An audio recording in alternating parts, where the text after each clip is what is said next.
Bonjour, bonjour, très heureux de vous retrouver. School TV Le Mag, une demi-heure consacrée à la scolarité de vos enfants, à chaque fois une thématique forte, une initiative sur le plan local et ou national avec Alix Nguyen. Salut Alix. Salut Patrice. Salut Alix. Il y aura un Alexis dans un instant. C'est parti pour le sommaire de cette émission. Le Mag s'intéresse aujourd'hui. Eh bien là, l'épineuse question du bâti scolaire, vous le savez, un casse-tête et pas mal, même beaucoup de stress pour bon nombre d'élus. Une rénovation qui va au-delà des aspects techniques et architecturaux. La réno du bâti à l'heure du développement durable. On en parle avec notre invité dans un instant. On s'arrêtera également dans cette émission sur la médiation architecturale. De quoi parle-t-on? Quels sont ses bénéfices? Élément de réponse avec notre invité dans un instant. Alix, la loupe. Oui, je vous parle des grandes écoles qui, elles aussi, sont repensées et passent au vert. Passe au vert. On voit ça dans une quinzaine de minutes. Place à l'expression orale. L'expression orale, c'est aujourd'hui avec Alexis Desplat. Bonjour Alexis. Bonjour. Alix, on est bien. Oui. Faut pas que je me trompe aujourd'hui. Pas les Eh oui, je vais essayer. Pas comme feu mes professeurs. Et oh, comment ils s'appelaient ces professeurs? Mais c'était tout le monde. Tous? Tous. Ah oui, d'accord, je pensais que c'était... Même pas en blâmer. Je pensais qu'on pouvait en épingler, en blâmer profs, en blâmer un ou tous dans deux. le même sac. Tous dans le même sac. On les embrasse.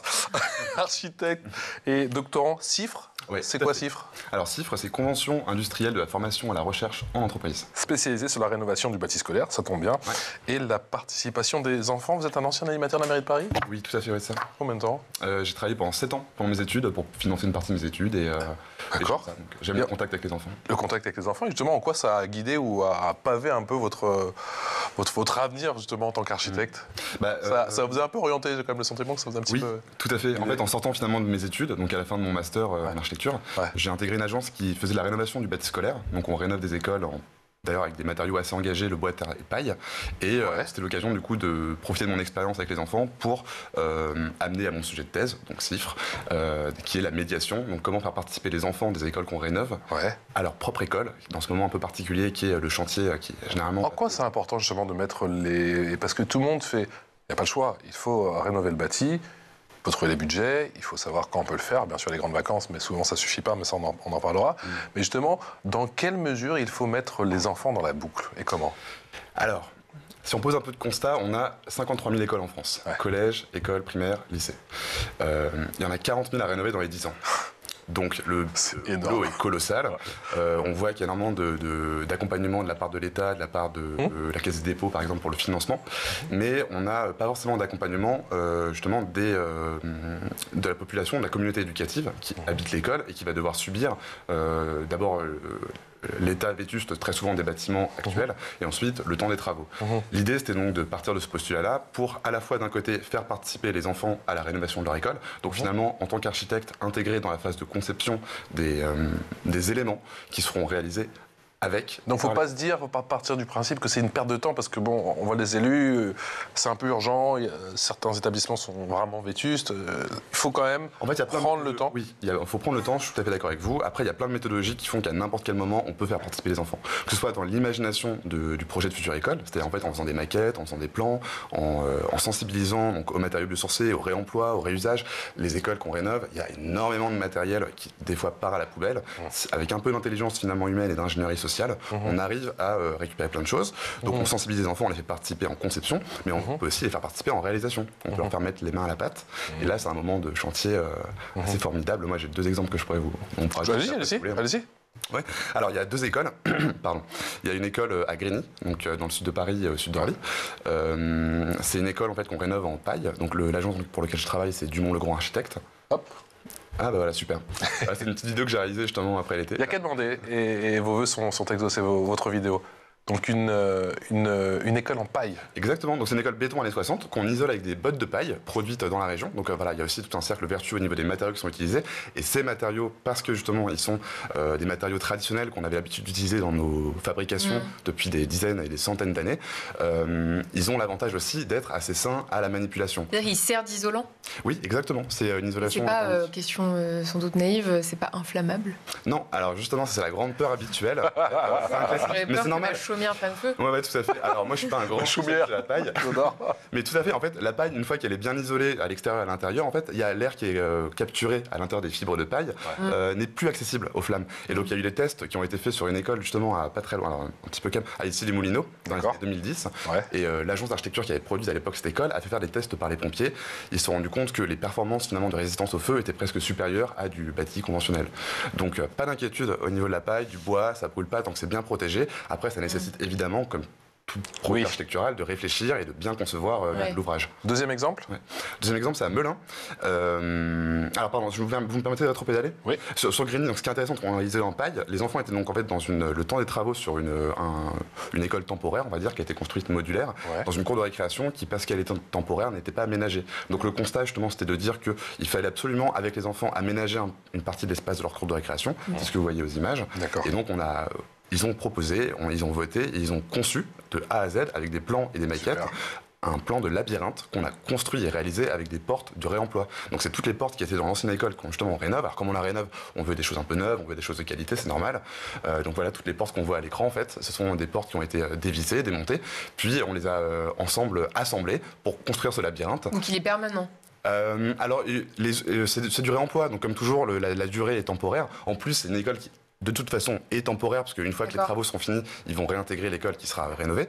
Donc les matériaux finalement se dégradent avec le temps, mais c'est pas tant là l'intérêt finalement. L'intérêt, c'est que les enfants ont pu réfléchir, ils ont pu concevoir, et ils ont pu surtout pratiquer avec leurs mains. C'est eux qui ont décidé du labyrinthe. Tout à fait. C'est eux qui ont décidé à la base. Il y avait plein d'idées, des cabanes, des bancs, plein de choses qui étaient évoquées. Ils ont choisi le labyrinthe. On a en plus réussi à remettre la cabane et les bancs dedans.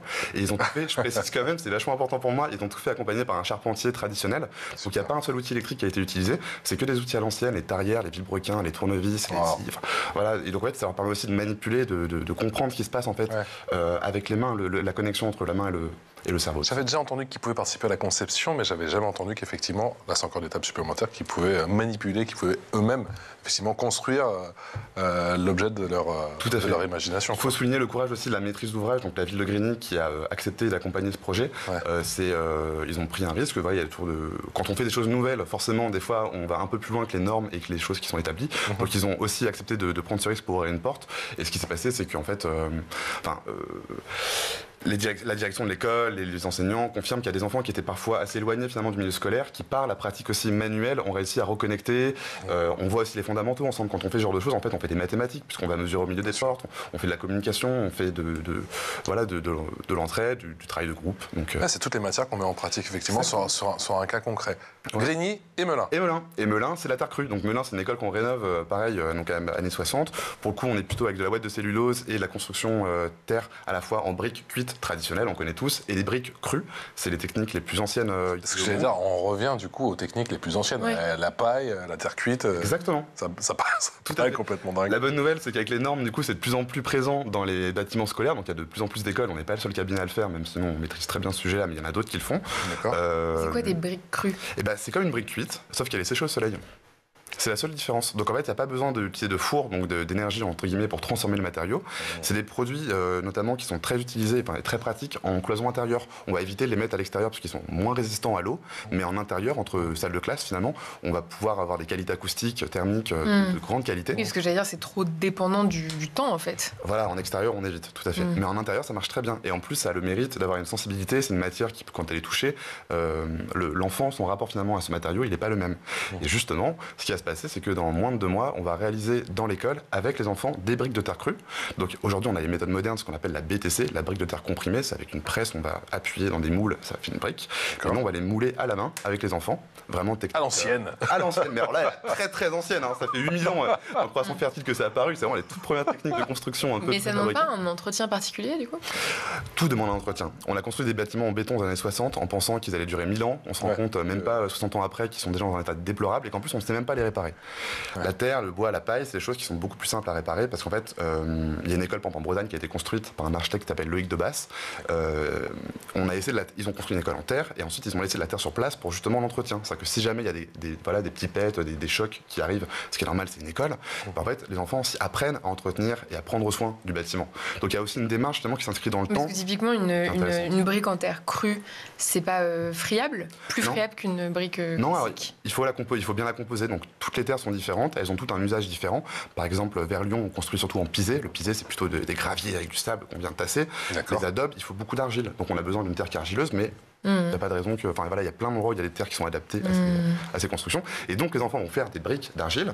Moi, en conception, lors de la phase de pensée du projet, j'avais réservé justement avec l'agence d'architecture un mur dans l'école. Et donc les briques ensuite vont être gravées par les enfants avec leur nom. Ils vont mettre un objet dedans et on va monter le mur avec les briques qu'ils auront faites. Donc ça permet aussi de laisser une trace de leur passage dans ce moment particulier qui est la rénovation d'une école et le chantier qui est en plus assez dur souvent à vivre. Donc. Il est de plus en plus facile pour vous de convaincre les collectivités d'opter pour la médiation architecturale, du coup? Oui, je pense. Alors, la bonne nouvelle, c'est que donc, dans le cadre du financement, c'est donc la Caisse des dépôts, à travers la Banque des territoires, qui finance en grande partie, à travers même le dispositif EduRénov.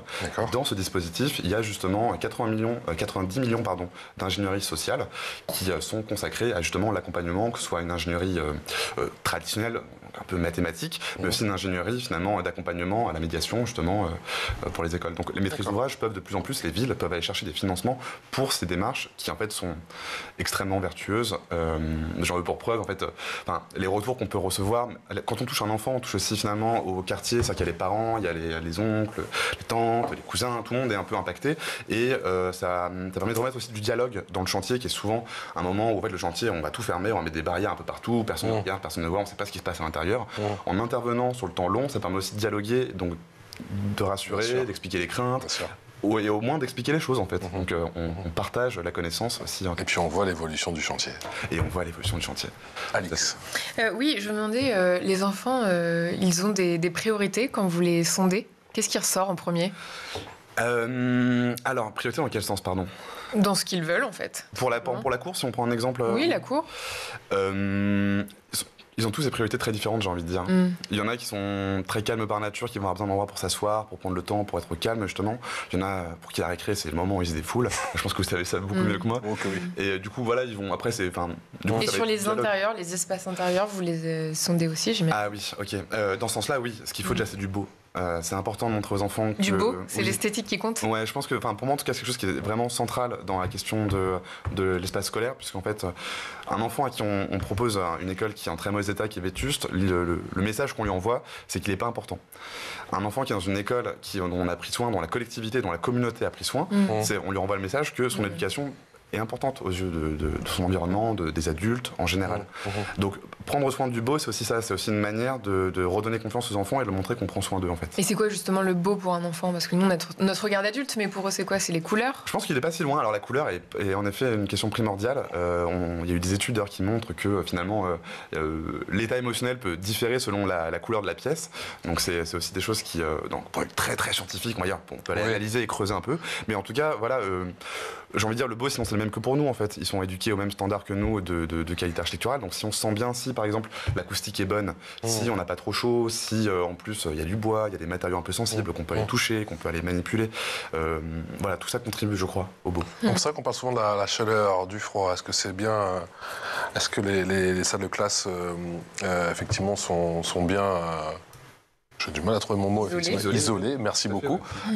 Mais c'est vrai qu'il y a la dimension acoustique que vous évoquez qui est aussi importante pour la fatigue, pour les professeurs, pour tout le monde, effectivement. Ce type de matériau dont on parle, là aussi, peut avoir un impact important et positif, justement, sur l'acoustique de l'espace. Oui, tout à fait. C'est des matériaux qui ont l'avantage, en fait, évidemment, aucun matériau n'est parfait au sens où il va répondre à tous les problèmes. Il y a des problèmes d'acoustique, de thermique, etc. Mais ils répondent très bien. On travaille avec des bureaux d'études acousticiens qui sont de plus en plus, eux aussi, formés à ces matériaux ancestraux. Et en fait, on se rend compte qu'en effet, une brique, comme elle a une forme un peu aussi rectangulaire, mais qui, en fait, on va dire que le mur n'est pas lisse. Ça permet aussi de casser la réverbération du son et l'absorption. Donc voilà, moi non plus je suis pas acousticien, donc je ne pourrais pas forcément donner des détails techniques. Bien sûr. En tout cas, sur les normes. On en parle peu, c'est vrai, de l'acoustique. On parle beaucoup de. Exactement. Et pourtant c'est important. Et c'est ça qu'il y a deux acoustiques. On voit les élèves en doudoune, donc tu dis oh là là il a froid, ou alors inversement ils sont en transpiration l'été les pauvres, et tu vas dire on peut même pas ouvrir la fenêtre. Il y a aussi la dimension acoustique. Il y a deux acoustiques. Il y a l'acoustique qui vient de dehors, il y a le bruit qu'on entend de la rue, des voitures, etc. Et donc il faut se protéger. Il y a aussi le bruit intérieur, où quand ça résonne dans tous les sens et qu'on a une pièce où oui, ça peut être toxique. Voilà, c'est ça. Et on pense tous à la cantine, on a tous été, je pense, quand on était petits, et où ça hurlait dans tous les sens. Quoi. Oui, un petit peu. Le self, c'était un petit peu fatigant. Est-ce que vous avez de plus en plus de demandes de la part des collectivités pour produire des projets ou imaginer des projets concernant l'école dehors, pour que, effectivement, l'école soit un peu plus ouverte sur l'extérieur, quoi. Alors très souvent, j'ai envie de dire, ça va être une petite partie du projet. C'est surtout au niveau de la cour de récréation. Imaginez par exemple un amphithéâtre extérieur qui peut accueillir l'été quand il fait très chaud. On n'y est pas encore.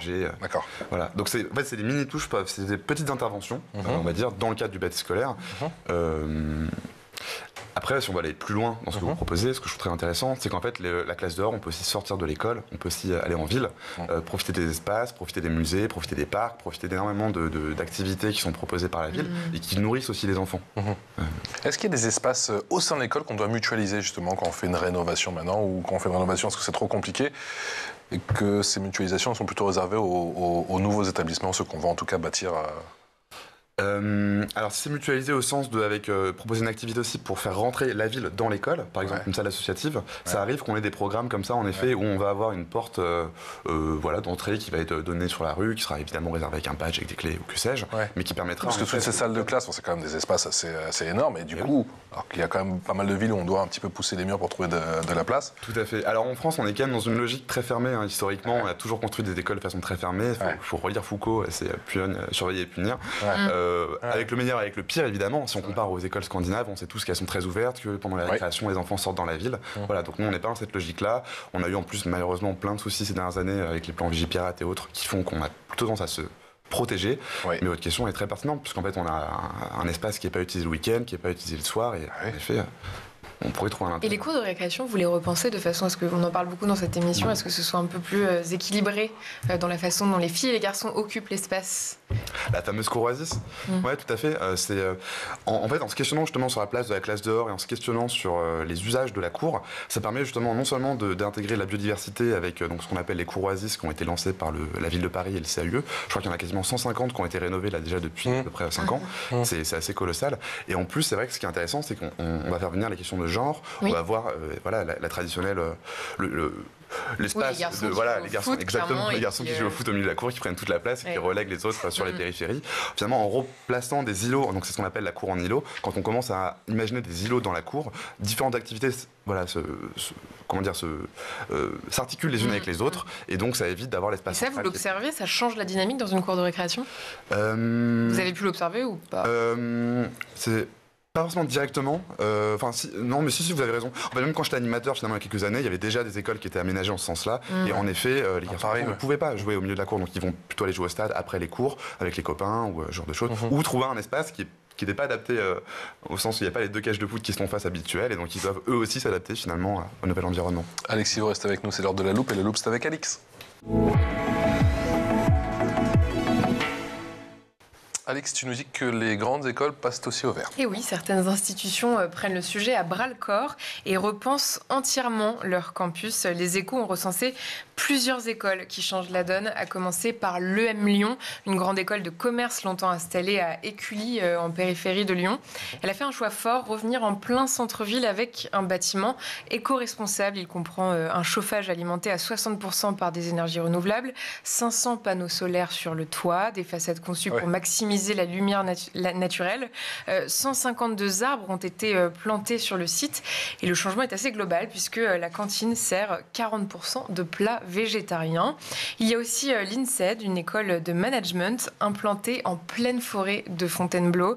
Elle s'est lancée le défi de réduire drastiquement son empreinte carbone. D'ici 2035, elle mise sur la géothermie pour chauffer ses bâtiments avec une réduction attendue de 69% de la consommation d'énergie et de 86% des émissions de CO2. La biodiversité est aussi une priorité avec la plantation de 70 nouveaux arbres, des zones sans tonte pour laisser la nature reprendre ses droits et un éclairage tamisé la nuit pour ne pas perturber la faune locale. Il y a également l'EM Grenoble, l'école de management de Grenoble, qui a ouvert une nouvelle antenne à énergie positive. Oui, à Pantin. en région parisienne avec une structure en bois éco-certifié, un chauffage par géothermie, des panneaux photovoltaïques pour produire une partie de l'électricité. Même les déchets sont gérés intelligemment grâce à la start-up Lemon Tree et la cafétéria est confiée à une entreprise sociale qui œuvre pour l'insertion professionnelle. Et puis le petit dernier, c'est TBS Éducation, situé à Toulouse, une école de commerce qui dispose d'un campus à Barcelone dont les murs végétalisés sont irrigués par un système de goutte à goutte alimenté par l'eau de pluie récupérée. La moitié de l'électricité consommée sur place est produite directement sur le site. Alexis, vous pensez que les bâtiments, ou plutôt les établissements à énergie positive, ça va pouvoir se généraliser d'ici quelques années ? Oui, je crois que c'est une très bonne chose, ouais, tout à fait. Installer des panneaux solaires sur le toit, c'est aussi une manière d'autonomiser les établissements, de donner une forme de résilience, permettre, si jamais demain on a des problèmes d'approvisionnement électrique, on ne sait pas ce qu'va faire le futur, bah voilà, d'avoir une forme de production aussi locale, donc c'est une excellente chose. Isoler les bâtiments, c'est aussi réduire les consommations, donc c'est très important, été comme hiver, que ce soit le refroidissement ou le chauffage du bâtiment. Donc ouais, tout à fait. C'est une belle. En tout cas, je pense qu'on doit aller vers ça si on souhaite résister aux impacts du changement climatique. Ça se généralise. On a parlé de médiation architecturale. C'est quoi la permanence architecturale ? Un mot barbare. Ça passe.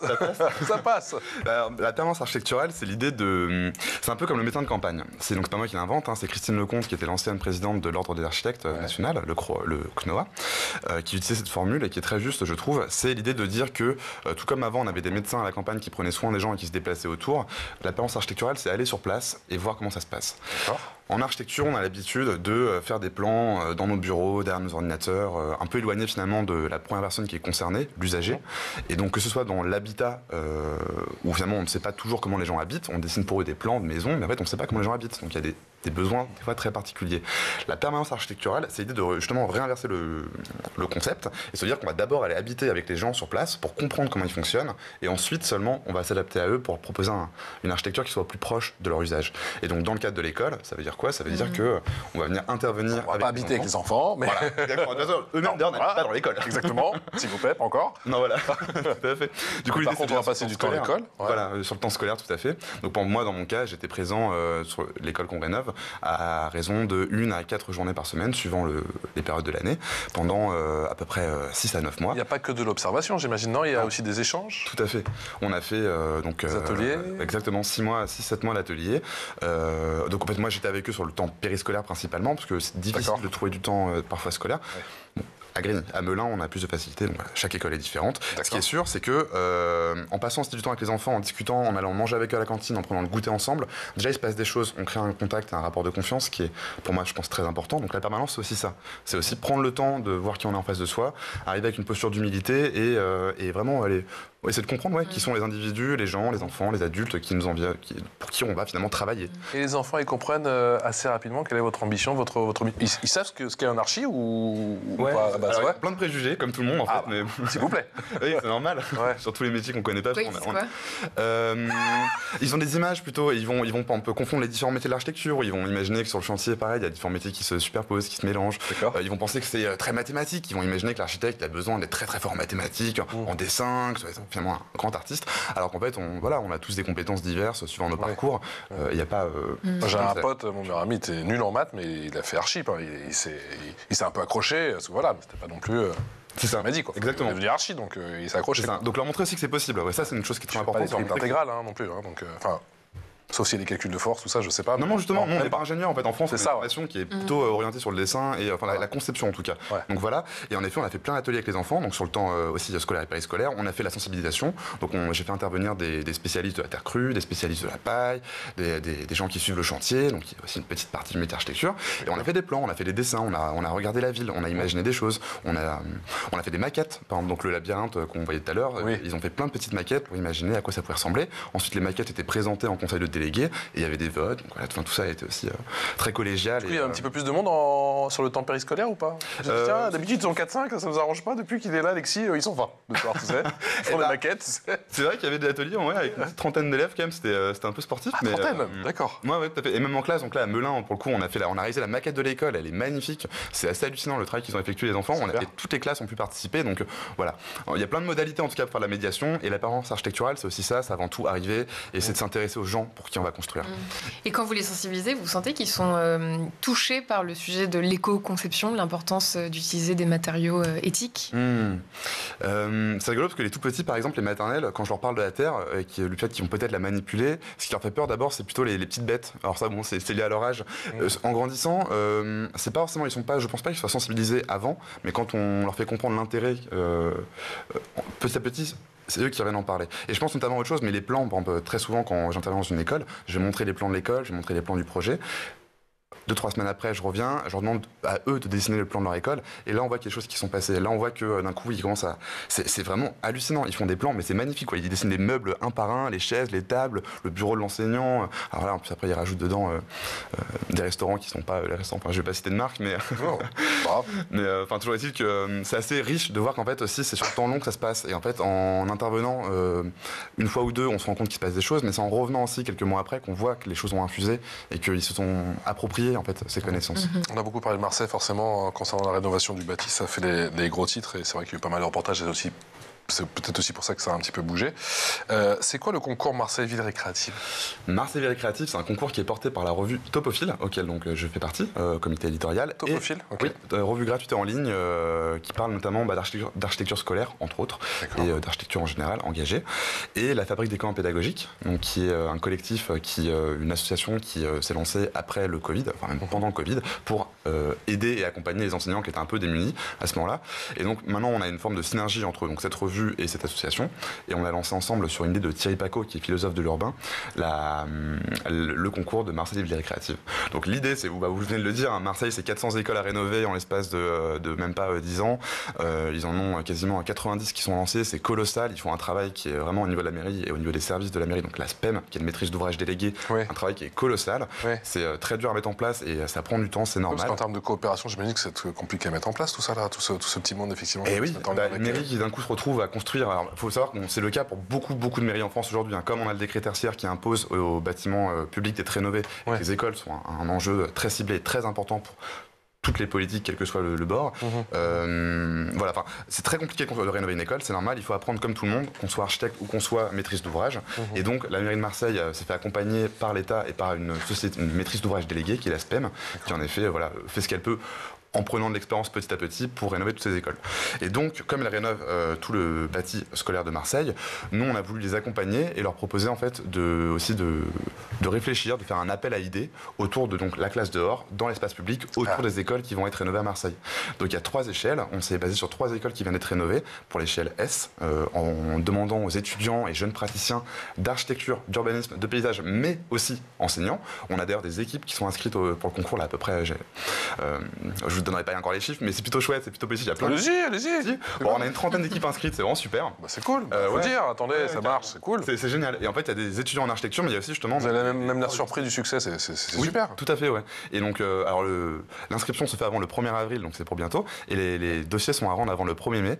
Voilà, donc on a une trentaine d'équipes actuellement. Si tout le monde rend jusqu'au bout, on aura déjà plein d'idées. Il y a des gens très très différents qui sont inscrits, c'est vraiment très chouette. Et donc on va pouvoir comparer ces idées entre elles pour après, amener ces idées auprès de la maîtrise d'ouvrage, auprès de la ville, pour peut-être aider, accompagner, en tout cas d'un point de vue de la réflexion et de l'imagination, l'aménagement de la ville pour accueillir la classe dehors. C'est quand même bien ça l'enjeu. C'est de retourner, le postulat est un peu utopique. On dit que plutôt que de faire classe 4 jours par semaine à l'intérieur, on fait classe 4 jours par semaine à l'extérieur.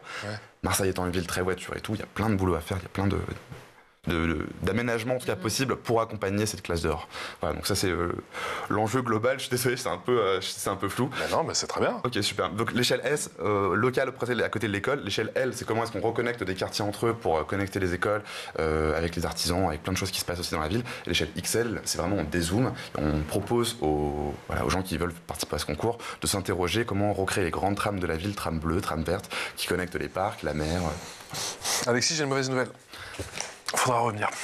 Parce que c'est déjà terminé. Parce que c'est toujours comme ça. Quand c'est passionnant, ça passe vite. Et voilà, ça passe vite. Ça fait déjà 28 minutes. Et malheureusement, avec plaisir. On doit vous quitter, mais il faudra revenir avec plaisir. N'hésitez pas à revenir si vous pouvez avec quelques élèves, quelques archis en herbe. J'ai l'impression qu'il y en a quand même beaucoup en ce moment. Ah bah je vous ramène 2 classes si vous voulez. Hein. Avec grand plaisir. On va faire de la place sur le plateau. Mais on va se serrer avec Alix. On va faire de la place. Un grand merci à vous, Alexis Desplat, qui est architecte, docteur en chiffres. Vous savez ce que c'est maintenant, spécialisé sur la rénovation du bâti scolaire et la participation des enfants. Merci d'être venu nous voir. Alix, je te retrouve demain. Demain. Excellente journée en notre compagnie. Ciao.